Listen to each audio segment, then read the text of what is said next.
Fala galera, tudo bem com vocês? Depois de um longo prazo de 3 dias, estou aqui pronto para gravar de novo. Acontece que eu tive algumas falhas técnicas, alguns problemas internos aqui do meu estúdio de gravação, da minha equipe gigantesca, que atrapalhou então o lançamento dos meus outros vídeos, né? A gravação dos vídeos. Mas estou aqui de novo e hoje com um tema muito polêmico. Você sabia que você pode estar sendo um fariseu? Você pode estar sendo um hipócrita? Sabia que Jesus, no tempo que ele esteve aqui na terra, ele mais combateu os hipócritas e sua hipocrisia e os fariseus do que o próprio pecado? Mas ele veio sim para cumprir a lei, para poder combater o pecado, mostrar o caminho da salvação. Não falei que ele não combate o pecado, tá? Porque senão os hipócritas e os fariseus de plantão vão começar a me julgar. Bom, é o seguinte, hoje o tema é sobre isso, então eu quero ler para vocês uma passagem bíblica. Talvez eu leia tudo, vou ver aqui até onde me cabe e eu vou parando e vou comentando com vocês. Então, palavras de Jesus, do próprio Cristo. Se encontra em Lucas capítulo 15, começando no versículo 11, que diz assim, olha: Jesus continuou dizendo, certo homem tinha 2 filhos. Bom, para começar aqui nesse versículo, quando Jesus fala, certo homem tinha 2 filhos, ele já está pondo um comparativo, tá bom? É como se fosse 2 personalidades diferentes, 2 pessoas diferentes, para você comparar os 2 lados de uma única moeda. Então, certo homem tinha 2 filhos. O mais moço deles disse ao pai, dá-me parte dos bens que me pertence. E o pai repartiu os bens entre os 2.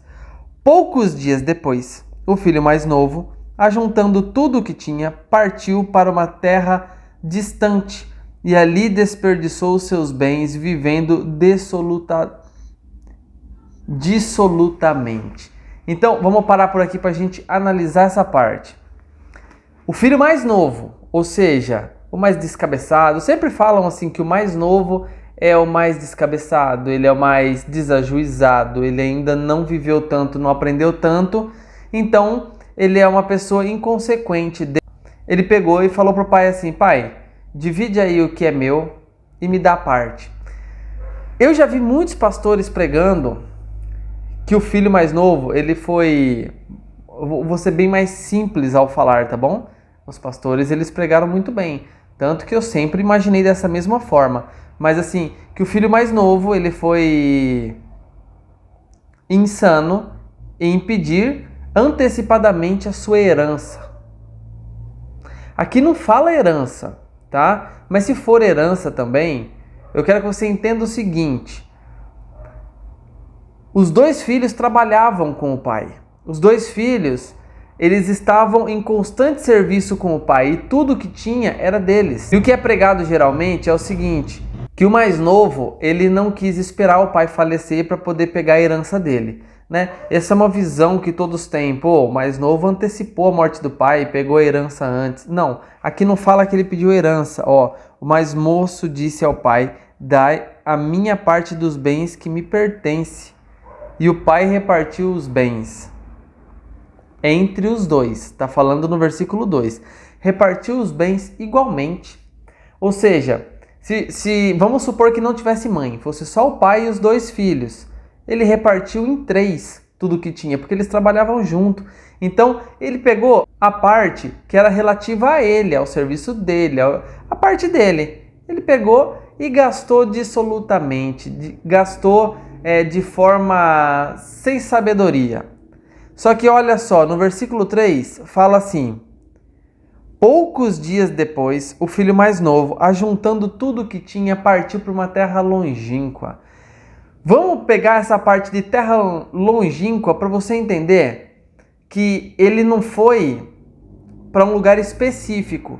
Ele simplesmente, ele queria gastar o que ele tinha. Ele pegou e saiu e fez o que deu na telha. É aquela pessoa que se desvia, que faz o que quer. Porque nós estamos aqui falando sobre ser um cristão, sobre ser crente. Então a gente vai ver 2 tipos de cristão. dois tipos de crente e você, com certeza, é um deles, tá? Não tem como você ser outro, você é um desses dois. Qual você é? Posso afirmar para você antes de acabar o estudo, de que talvez você seja ou já foi o irmão mais velho, o filho mais velho, tá? Vamos lá, prosseguindo. Versículo 14. Tendo ele gastado tudo, houve naquela terra uma grande fome e começou a padecer de necessidade. Então ele foi e se chegou a um dos cidadãos daquela terra, o qual mandou para um dos campos a apacentar porcos. E ele desejava encher o estômago com as alfarrobas que os porcos comiam, mas ninguém lhe dava nada. Então, caindo em si, disse: quantos trabalhadores do meu pai têm abundância de pão, e eu aqui perecendo de fome? Levantar-me-ei e direi ao meu pai: Pai, pequei contra o céu e perante ti.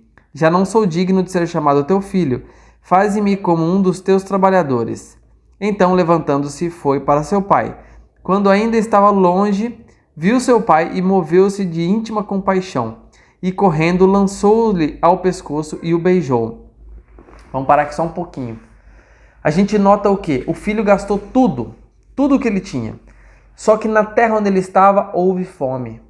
Ou seja, a pessoa que sai da proteção do pai, que o pai aqui no caso é Deus, a pessoa que sai da proteção de Deus, chega uma hora que ela vai perecer, ela vai chegar num estado em que ela vai necessitar da presença do pai. E no caso aqui, o filho mais novo, ele lembra do pai. Só que olha só, ele lembra do pai como um pai. Ele pega e fala: quantos servos do meu pai? Ele lembra do pai como a figura que rege uma família, como a figura que não só era o seu progenitor, como também era a pessoa que zelava por tudo e por ele, pelo irmão. Ele lembra disso e fala: puxa vida, os servos do meu pai comem melhor que isso e eu aqui querendo comer comida de porco. Ah não, eu vou voltar para o meu pai, vou falar para ele que eu pequei contra o céu e contra ele e eu não mereço ser tratado como um filho, quero ser como um servo. Isso, gente, isso é se humilhar, isso é reconhecer a burrada que você fez. Isso é arrependimento. É você reconhecer que cometeu uma burrada, voltar humilhado, falar: putz, eu não mereço a salvação, eu não mereço o céu, mas me aceita de volta. E ele fez isso, e ele correu por braço do pai dele. E quando ele chega lá, versículo 21, o filho lhe disse: Pai, pequei contra o céu e perante ti, já não sou digno de ser chamado teu filho. Mas o pai disse aos seus servos: Trazei-me depressa a melhor túnica e vestiu com ela. Ponde um anel na sua mão e sandálias nos pés. Trazei o bezerro cevado e matai-o. Comamos e alegramos. Bom, olha só, o pai coloca três coisas, ou melhor dizendo, manda colocar três coisas no filho dele, que retornou, que se humilhou, que pediu perdão. O quê? Um anel no dedo. Anel no dedo simboliza realeza, ou seja, ele voltou a fazer parte da família. A roupa nova seria o novo corpo glorificado, é uma pessoa que entrou para o reino de Deus. E terceira coisa, a sandália. A sandália é o quê? Na armadura de Deus, o que é a sandália? A sandália é o evangelho da salvação, o evangelho da paz. Então, ou seja, o filho retornou por lar, ele voltou a vestir-se do evangelho, se revestiu do evangelho da paz, o evangelho da salvação. Ele colocou a nova roupa, ou seja, você entrou para um time, eu vou jogar no time do Fluminense, do São Paulo, do Corinthians, você veste a camisa. E ele entrou de novo para a família de Deus, ele entrou para o reino dos céus, e o anel, ele faz parte da família. Aí o pai fala assim: agora mata o novilho cevado e vamos festejar. A Bíblia não fala que o céu faz festas quando uma alma se arrepende? É isso que vai acontecer aqui agora nessa história. O céu vai festejar pelo retorno do filho perdido. E daí no versículo 24 ele vai falar: pois este meu filho estava morto e reviveu, tinha se perdido e foi achado. E começaram a alegrar-se O filho mais velho estava no campo. E quando voltou, chegou perto de casa e ouviu aquelas músicas e danças, e chamando um dos criados, perguntou-lhe o que era aquilo. E ele lhe disse: Veio teu irmão, e teu pai matou um bezerro cevado, porque o recebeu são e salvo. Mas ele se indignou tanto, e não queria entrar. Então, saindo o pai, estava com ele. Bom, só mais um pouquinho aqui. Vamos imaginar que o irmão mais velho agora, vamos pegar o outro lado da moeda. O irmão mais velho estava no campo trabalhando, não é? Estava na seara, está lá ceifando, colhendo, ele está trabalhando para o reino. A gente está falando de reino aqui. Ele está trabalhando para o reino, mas quando ele chega e vê na casa o seu irmão que retornou, gastou todos os bens e retornou e foi recebido com alegria, com festejos, ele fica tão indignado, ele fica possesso de ira e ele não quer entrar para a festa. Quantos de vocês que estão me assistindo agora estão dentro da igreja, fazendo a obra de Deus, fazendo tudo, só que não ficam felizes com o retorno de uma pessoa que foi para o mundo, que usou e abusou, e quando retorna é recebido com alegrias e festejos? A gente já vai falar mais sobre o irmão mais velho, aguenta aí. Versículo 29. Mas ele respondeu ao seu pai: Olha, eu te sirvo há tantos anos, sem nunca transgredir os teus mandamentos, e nunca me deste um cabrito para alegar-me com os meus amigos. E vindo, porém, esse teu filho que desperdiçou os teus bens com as meretrizes, tu mandaste matar para ele um bezerro cevado. Respondeu-lhe o pai: Filho, tu sempre estás comigo, e todas as minhas coisas são tuas. Mas era justo alegrarmos-nos, folgarmos, porque este teu irmão estava morto e reviveu, estava perdido e foi achado. Olha, era justo. O pai agiu com justiça. Aos olhos do irmão mais velho, era injusto, porque ele é carnal, porque é um ser que nasceu no pecado, está na igreja, inserido no reino de Deus, mas o pecado mora no corpo mortal das pessoas. Então, o pai fala: é justo que festejamos o retorno do seu irmão. Ele, de novo, está conosco. Agora, vamos esmiuçar mais a figura do irmão mais velho. É aquele crente, ou vamos dizer, religioso, fariseu, que está na igreja, às vezes está lá 10, 15, 20 anos, servindo no ministério, na seara, está lá no campo, trabalhando. Mas ele nem reconhece o pai como pai. Você não vê em momento nenhum na história ele chamando o pai de pai. E se no começo do capítulo a gente viu que o pai reparte os bens por igual, o que ele está reclamando? Entende? Cada um já recebeu o que é seu. O outro saiu e gastou com meretrizes. Ele não fez nada e está reclamando porque não tinha uma ovelhinha para ele matar com os amigos. Outra coisa, o irmão mais velho, ele estava na casa dele com o pai dele, tudo ali era deles. Ele nunca teve liberdade com o pai para poder falar: pai, me dá uma ovelhinha para eu matar, festejar com os meus amigos. Pai, posso fazer isso? Pai, pode fazer aquilo? Não, ele sempre fez tudo no automático, ou seja, sempre adorou a Deus com medo do que Deus poderia fazer com ele se ele decepcionasse a Deus. Você faz isso? Você, às vezes, segue o seu caminho cristão na fé, com medo do que Deus pode fazer com você se você pisar em falso. Você fica achando às vezes que Deus é aquele carrasco que está lá em cima, olhando você dia a dia, para ver só você pisar na bola para ele mandar um raio e te matar. Era assim o irmão mais velho. Então ele fazia tudo aquilo que ele fazia, de trabalhar na seara, de estar ali no campo, ajudando o pai dia após dia, não por amor ao pai, não por amor ao reino, não por amor à seara, a tudo que era deles, mas sim por medo do que o pai pudesse fazer com ele se ele se desviasse do seu caminho. Entende? Não estou dizendo que você tem que se desviar, que você tem que... Não. Estou dizendo que você tem que reconhecer o pai como pai. E isso o filho mais novo tinha de bom. Ele reconhecia o pai como pai. No começo já mostra que ele tinha liberdade com o pai, porque ele falou: pai, vamos dividir isso e me dá minha parte que eu preciso curtir minha vida, mais ou menos assim. Então ele tinha liberdade. E Deus não nos fez seres livres. Ele não nos fez... E quando a gente tem liberdade para fazer escolha e escolhe estar na presença de Deus, você tem que ter aquela intimidade com Deus, mas intimidade de você falar o que você está sentindo, o que você está querendo, o que você está passando. E isso o irmão mais novo tinha de sobra. E o irmão mais velho, que sempre esteve na presença do pai, nunca abriu o bico para dizer o que ele queria. Pô, ele queria festejar com os amigos, mas ele nunca pediu. Ele queria talvez aproveitar mais da fazenda do pai, mas ele nunca pediu. Então a gente vai voltar lá no começo no que eu falei. Todo mundo sempre prega falando que o irmão mais novo desejasse talvez a morte do pai para ele poder herdar a herança.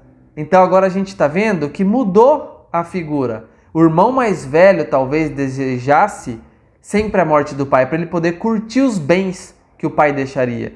Ele nunca agiu como se os bens também fossem dele, sendo que você, estando integrado no reino de Deus, você já vive o reino. Você já vive. Se você precisa de algo, é só você pedir ao pai. Se você está passando por uma dificuldade, é só pedir ao pai ajuda. Fala, pai, eu estou passando fome. É o que o mais novo estava passando. Fome, frio, tudo isso ele sentiu. Mas sabe de uma coisa? Isso foi bom para ensinar ele. Porque quando ele estava lá fora na terra longínqua, ele não deixou de ser filho. Nunca. O pai nunca amou ele mesmo, ele menos por ele estar longe. Muito pelo contrário, todos os dias o pai esperava e ansiava a sua volta. Então, o filho lá longe e o pai o amava, sempre o amou, ele nunca deixou de ser filho. A única diferença é que o filho lá longe, tudo que acontecesse com ele não teria a proteção do pai. Ele não teria o respaldo do pai, ele não teria a ajuda. Ele estava jogado à própria sorte, porque ele se lançou à própria sorte. Então tudo que acontecesse com ele era preço da escolha dele. Mas quando esse filho retorna, reconhecendo, demonstrando que reconheceu, que cometeu um erro e que necessitava da ajuda do pai, aí sim, essa é a história, esse é o desfecho, esse é o desenrolar dessa história, é isso que Jesus queria passar. Tenha intimidade com Deus. Se você precisa de algo, se você está passando por essa necessidade, por isso, por aquilo, problemas conjugais, problemas com os filhos, dívida e qualquer coisa, pede ao Pai. Tenha liberdade com o Pai. Ele é seu Pai. Você está longe, na terra longínqua? Volte. Vai ter festa para você. Deus quer você de volta, Ele vai colocar um anel no seu dedo, Ele vai colocar uma roupa nova e vai ter festa no céu. Você vai participar do banquete. Enquanto isso, aquele irmão que te julga, aquele irmão hipócrita, fariseu, ele vai desejar ficar fora da festa. E o que acontece com quem está fora da festa? Ele não participa do banquete do Pai. Isso é a coisa mais feia, mais ruim, mais cruel, porque você faz isso com você mesmo. Talvez você passou sua vida inteira numa igreja e vai ficar de fora dessa festa, porque você se colocou no banco do juiz, você se colocou no trono e julgou o outro, não sendo apropriado para ele ser reintegrado na família. Então pare e pensa muito bem nessa história. Dessa forma, eu nunca tinha prestado atenção nessa história, você acredita? Eu não tirei essas conclusões sozinho. Eu comecei a ler um livro, esse livro aqui, ó. Contaminação Espiritual. O escritor dele é Alcione Emerick. Esse livro abriu a minha visão para esse lado da história que eu nunca tinha imaginado. Eu nunca tinha imaginado. E quantas vezes você saiu para a terra longínqua durante esse ano? Às vezes você saiu várias vezes, porque toda vez que você peca, você saiu da tutela do Pai. Você saiu debaixo da proteção do Pai. Você está à própria sorte. E você tem que sim voltar rastejando, pedindo humildemente: Pai, me perdoa, pequei contra o céu, pequei contra ti. Me reintegra à família. E Deus vai com muita alegria te abraçar e mandar que coloque em você uma roupa nova, um sapato novo, um anel no seu dedo. E com muita certeza, Deus vai fazer uma baita de uma festa para você. Agora eu digo para você, você já deve estar pensando diferente na história, né? Talvez você que sempre se julgou ser como o irmão mais velho e estar certo, agora você deve estar se remoendo por dentro falando: caramba, eu sempre fui o hipócrita, sempre fui o fariseu. Mas isso é bom, porque ainda há tempo de você voltar para os braços do Pai. Enquanto você respira, enquanto você vive, há tempo. Beleza, pessoal? Ficamos por aqui então. Grande abraço para vocês. Comenta, compartilha, dá aquele like gostosão. Se não é inscrito, se inscreva e até mais.